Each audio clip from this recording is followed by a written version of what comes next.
안녕하세요, 이기자입니다. 오늘은 비덴트 종목이 상장 폐지 사유가 해소가 됐는데요. 다시 거래가 재개될 수 있을지 여기에 대해서 설명드리도록 하겠습니다. 비덴트 종목은 지금 2년 정도 거래가 정지가 됐습니다.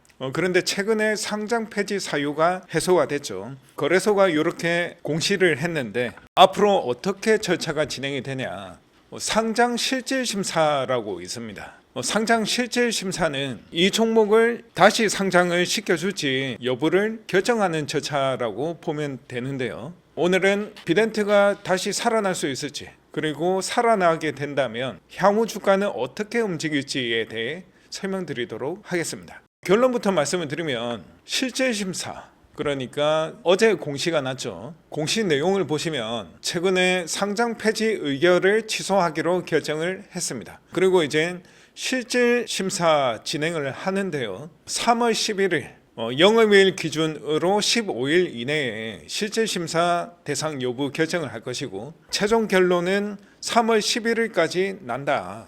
그러면 3월 11일 안에 비덴트 상장이 될지 안 될지 거래소가 결정을 하게 됩니다. 그러면 일종의 스포가 될 수도 있는데요. 여러분들은 만약에 이 종목에 투자했다라고 한다면 앞으로 이런 식으로 투자에 있어서 좀 리스크가 있는 종목들을 걸러내고 성공적인 투자를 이끌어낼 수 있도록 투자 전략을 다시 재편하는 노력이 필요하겠습니다. 여기에 대해서 좀 더 설명드릴 거고요. 그리고 앞으로 주가 전망은 어떻게 되냐, 여기까지 정리를 해보겠습니다. 자, 일단은 거래가 왜 정지가 됐냐. 자, 비덴트 같은 경우에는 가상자산 거래소 빗썸이죠.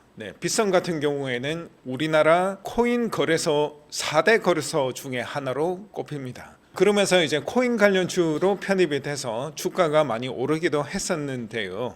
횡령 배임 혐의 때문에, 그리고 회계 처리 기준 위반 때문에 거래가 정지됐다고 볼 수가 있습니다. 2023년도에 회계 관련해서 감사 의견 거절을 받으면서 상장 폐지 사유가 발생을 한 거죠. 여기에 따라서 주식 거래도 정지가 됐는데요. 여기 관련해서 이제 감사인이라든지 그리고 기업 경영에 대한 리스크 재판이 있었죠. 거기에 대해서 비덴트는 이의를 제기를 했고 이번에 받아들여졌습니다. 일단은 관리 종목 해제가 됐습니다. 관리 종목이라고 한다면 상장 폐지 직전의 단계로 보면 되죠. 쉽게 말해서 이 기업에 문제가 있다, 그래서 투자자들 보호를 위해서 일종의 낙인을 찍은 종목으로 보면 되겠다. 지금 거래 정지되어 있고 며칠 전까지만 해도 관이라고 주황색으로 딱지가 붙어 있었습니다. 관리 종목이라는 얘기죠. 관리 종목은 거래소에서 이 종목에 문제가 있으니까 주의하세요, 이렇게 이해를 하시면 되겠습니다. 자, 이제 상장 폐지 사유가 해소가 됐기 때문에 2월 18일부로 관리 종목에서 해제가 됐죠. 하지만 이제 가장 중요한 것은 거래가 재개되냐, 요거죠. 아까 말씀드렸듯이 3월 11일까지 결론이 날 것이다. 지금 투자자들은 일단 기다려 봐야 되겠죠. 비덴트는 빗썸이랑 관련된 주식이고요. 계열사 관련해 가지고 이슈가 좀 있었습니다. 실소유주로 알려진 강종현 씨가 횡령과 배임죄 혐의로 수사를 받고 있고, 그리고 특정 코인의 상장 청탁, 그리고 금품 수수 의혹 때문에 경영 신뢰도에 타격을 입었죠. 그래서 문제가 있기 때문에 법적 절차가 진행되고 있어서 거래소에서 거래 정지를 시킨 겁니다. 최근에 미국에서 트럼프 대통령이 당선되면서 트럼프 대통령이 가상화폐에 친화적인 정책을 펼치면서 코인 관련주들이 많이 강세를 보였거든요. 만약에 비덴트 종목이 최근에 살아났다면 다시 주가 상승이 일어났을 수도 있을 것 같은데, 지금 시점 같은 경우에는 코인 시장이 고점에서 단기적인 조정을 받고 있는 추세로 볼 수가 있습니다. 그래서 조금 변동성이 커질 것으로 예측이 되고요. 앞서 말씀드렸듯이 강종현 씨 같은 경우에는 비덴트, 그리고 버킷 스튜디오 이런 종목들, 빗썸 이런 회사들의 문어발식으로 지분 구조가 얽혀 있다. 그래서 관련 주들의 주가가 같이 떨어지기도 했죠. 자, 이제 제일 중요한 거, 비덴트는 주가가 만약에 비덴트가 이제 거래 재개 결정이 난다면 이후에 주가는 어떻게 움직일까, 여기에 대해서 설명을 드리려고 합니다. 일단 비덴트 같은 경우에는 재무제표를 한번 보겠습니다. 재무제표를 보시면 자, 영업이익률, 순이익률, ROE 나와 있죠. 그리고 부채 비율, 당좌 비율, 유보율 나와 있는데 재무제표에 대해서 잘 모르시는 분들을 위해서 간단하게만 설명드리면 영업이익률, 순이익률, 이익이 잘 난다는 얘기겠죠. 요 수치가 높으면 자, 21년도 보시면 수치가 높았습니다. 그런데 거래가 정지되는 2년 동안 지금 보시면은 적자 폭이 커지고 있죠. 마이너스죠. 마이너스로 빨간색으로 표시가 되어 있으면 적자다. 그래서 좀 실적이 안 나고 있다. 이렇게 보시면 되고요. 그 다음에 부채 비율 보시면 자, 부채 비율은 100%를 넘어가게 되면 자기 자본보다 부채가 더 많다는 뜻으로 보면 됩니다. 그래서 지금 부채 같은 경우에는 비율이 좀 작다라고 볼 수 있고요. 그리고 당좌 비율과 유보율 같은 경우에는 비슷한 성격인데 이 회사가 현금의 비율이 얼마나 되냐. 지금 유보율 같은 경우에는 1300% 넘어가고 있죠. 그래서 결론적으로 말씀을 드리자면 지금 적자를 내고 있지만 현금 흐름은 좋다고 볼 수가 있습니다. 지금 회사 안에 현금이 많이 쌓여 있어서 경영 안정화만 된다면 쌓여 있는 현금 그리고 이제 빚성 관련된 사업 등을 통해서 재무 구조를 개선할 여지도 남아 있다라고 저는 해석을 할 수 있을 것 같습니다. 제일 중요한 건 이제 차트 분석인데요. 차트 분석이 중요한 이유는 뭐 재무제표 그리고 뉴스, 뭐 테마 다양한 요소들이 주가에 영향을 미치죠. 하지만 이런 요소들이 결집된 결과가 결국 주가거든요. 그 주가들이 연결된 게 바로 차트이기 때문에 주식에서는 차트 분석이 가장 중요하다고 말씀을 드리겠습니다. 이 종목을 보시면 자, 연속 조회를 통해서 과거 차트까지 보시면 이 종목은 크게 이렇게 영역을 나눠 볼 수가 있는데요. 지금 여기 구간 여기서부터는 거래가 계속 정지가 됐습니다. 거래가 정지가 됐고 그 다음에 여기가 박스권으로 볼 수가 있습니다. 박스권이라는 말은 주가가 박스 안에 갇혀 있다. 이 구간을 쉽게 뚫어내지 못한다는 의미죠. 자, 여기 보시면 주가가 여기 안에 영역에 있었죠. 이 박스를 뚫어내면서 단기간에 주가 급등이 나왔습니다. 주가 급등이 이런 식으로 반복이 됐죠. 반복되고 난 다음에 이후에 주가가 어떻게 움직였냐면 박스권의 상단에서 하방으로 떨어지면서 주가가 박스권 안으로 들어갔고 이 박스권까지 이탈하면서 지금 주가가 정말 많이 빠졌습니다. 이후에 주가는 어떻게 될 것이냐 여기에 대해서 설명을 드리면 주식 차트 분석이라는 것은 확률에 근거해서 과거 데이터 분석을 통해서 미래 주가를 예측하는 영역이라고 볼 수 있습니다. 그러면 우리가 확률적으로 봤을 때 박스권을 이탈했기 때문에 과거의 저점보다 더 떨어졌죠. 그러면 이제 매수세가 쉽게 들어오지 못하는 게 정석인데 자, 지금은 그런데 2년 동안 거래가 정지가 됐다는 거예요. 주가는 파동성을 가진다라고 이미 제가 설명을 드렸습니다. 그 얘기가 뭐냐면 자, 이것을 보시면 주가는 이런 식으로 올랐다가 내렸다가 올랐다가 내렸다가 올랐다 내렸다. 자, 그러면 우리가 경험적으로 봤을 때 이번에는 이렇게 올라갈 거라고 예측을 할 거 아니에요. 확률에 근거했을 때. 자, 그러면은 여기 자리에서는 반복적으로 반등이 나오죠. 그래서 여기 라인을 우리는 가상의 선을 그어서 뭐라고 부릅니까? 지지선이라고 부릅니다. 왜? 여기까지 오면 반등이 나오기 때문에 여기 자리에서 받쳐준다는 얘기죠. 이번에는 보시면 주가가 올라가다가 여기서부터는 계속 떨어지죠. 올라갔다가 떨어진다. 올라갔다가 떨어진다. 그래서 우리는 여기다가 가상의 선을 그을 수가 있고 여기 선을 뭐라고 부른다? 네, 저항선이라고 부른다. 자, 그러면 확률에 근거해서 과거 데이터 분석을 통해서 차트는 앞으로 이런 식으로 흘러갈 거라고 이제 예측을 할 것인데 거래가 한 3회 정도 정지됐다.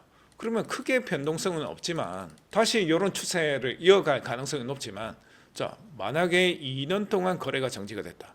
그 다음에 올라갈지 횡보를 할지 내려갈지 이것은 알 수가 없다는 거예요. 왜? 과거 데이터 분석을 통해서 향후 주가 예측이 조금 어렵죠. 주가 파동성이 깨졌기 때문에. 그래서 거래 정지 기간이 길어지면 길수록 우리는 향후 주가 예측하기가 어렵다는 거예요. 과거 사례를 하나 더 보겠습니다. 신라젠이라는 종목이 있습니다. 이 종목 같은 경우에도 보시면 거래 정지 기간이 3년 정도가 됩니다. 차트를 크게 봤을 때, 자, 여기 기준으로 여기가 박스권이라고 볼 수가 있고, 그 다음에 박스권 위에서 주가가 상승하는 영역, 박스권을 이탈해서 주가가 빠지는 영역.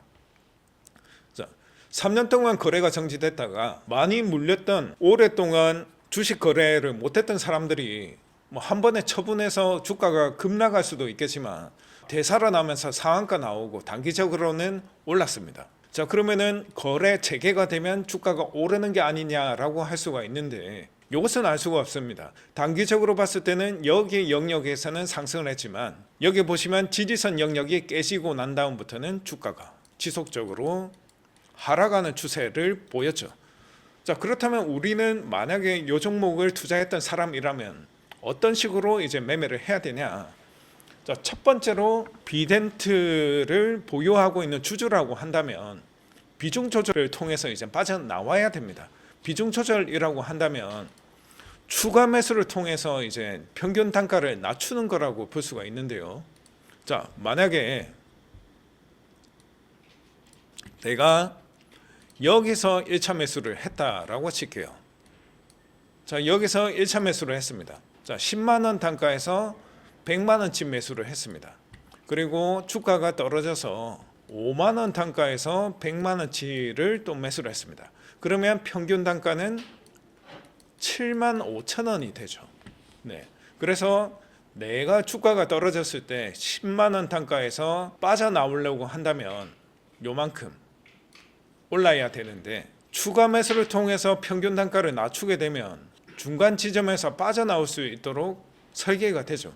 그래서 이젠 비중 조절이라는 것을 하게 됩니다. 쉽게 말해서 이제 물타기라고 부르죠. 그런데 문제는, 자, 주식 초보 같은 경우에는 추가 매수를 했을 때 더 떨어지게 되면 곱하기 2로 계좌가 빠지기 때문에 조금 위험할 수가 있거든요.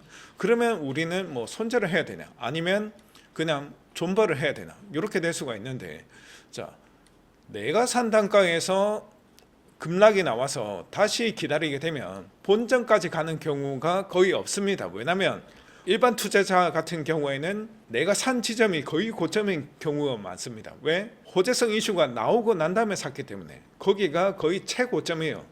그래서 추가 매수를 하지 않는다면 탈출이 정말 어렵습니다. 그래서 이제 추가 매수를 통해서 이제 빠져나오는 매매 기법에 대해서 공부를 해야 됩니다. 자, 그러면 이 종목을 한번 보시면 1차 매수를 여기서 했다라고 쳤을 때 제가 개발한 호랑이 매매법이랑 매매 기법을 한번 설명드리겠습니다. 여기서 자, 호랑이 매수 시그널을 장착을 하게 되면, 자, 여기가 이제 다시 저점이다, 떨어지고 난 다음에 저점이니까 여기서 추가 매수를 하는 게 좋겠다, 요 얘기거든요. 그러면 1차 매수, 여기서 2차 매수, 그러면 평균 단가가 요 정도로 낮춰집니다. 그러면 여기서 빠져나올 수 있다는 거죠. 네. 만약에 내가 이렇게 매매를 할 수 있는 실력이 된다라고 한다면 내 계좌는 마이너스 종목은 탈출을 해서 원금 손실 없이 매매를 할 수 있게 됩니다. 만약에 주가가 떨어지고 난 다음에 저점에서 들어가게 된다면 1차 매수를 여기서 안 하고 저점에서 한다면 이렇게 30% 정도 수익을 낼 수 있는 구간이 나오죠. 그래서 올라갈 때는 저점에 잡아서 올라갈 때는 수익을 내면 되고, 1차 매수했는데 떨어지면 물타기 통해서 빠져나가는 전략으로 하면 계좌는 계속 플러스가 될 수 있다. 이렇게 설명을 드리고요. 자, 그러면 이제 비덴트 투자는 어떻게 해야 되냐? 자, 제가 블로그에 적어놨습니다. 일단은 긍정적인 시나리오, 최상의 시나리오는 거래가 재개가 되고 이제 빗썸 경영 안정화까지 이루어져서 코인 시장의 상승세에 힘입어서 좀 주가 상승을 할 때 비중 조절 통해서 빠져나가는 전략, 여기에 대해서 조금 고민을 해봐야 되고요. 만약에 이제 부정적인 시나리오 같은 경우에는 실질 심사 통과가 안 되게 되면 다시 이제 상장 폐지에 대한 리스크가 있겠죠. 그리고 이제 강종현 씨 관련된 재판에 대한 법적 리스크가 계속 있다. 그리고 코인 시장이 조금 안 좋아진다, 조정을 계속 받는다라고 한다면 단기적인 상승이 나온다 하더라도 또 빠질 수가 있겠다. 그래서 정말 어렵기 때문에 여기에 대해서는 조금 신중한 투자 전략이 필요하고요. 그리고 만약에 이번에 상장 폐지 위험에서 벗어나거나 아니면 만약에 상장 폐지 결정이 나게 되면 기존 주주분들은 이제 투자 전략을 좀 바꿔야 됩니다. 아까 설명드렸듯이 재무제표 공부라든지 차트 분석을 통해서 마이너스 종목도 탈출할 수 있도록 원금에 손실 없이 투자할 수 있는 전략을 잘 갖추도록 해야 되겠습니다. 이렇게 주식 좋은 종목을 고르고 차트 분석을 통해서 수익을 내는 매매 기법까지 여기에 대해서 공부를 좀 더 하실 분은 이기자의 주식 코칭 카페에 들어오셔서 정규 커리큘럼에 대해서 차근차근하게 공부해 보시는 것을 추천드리겠습니다. 감사합니다.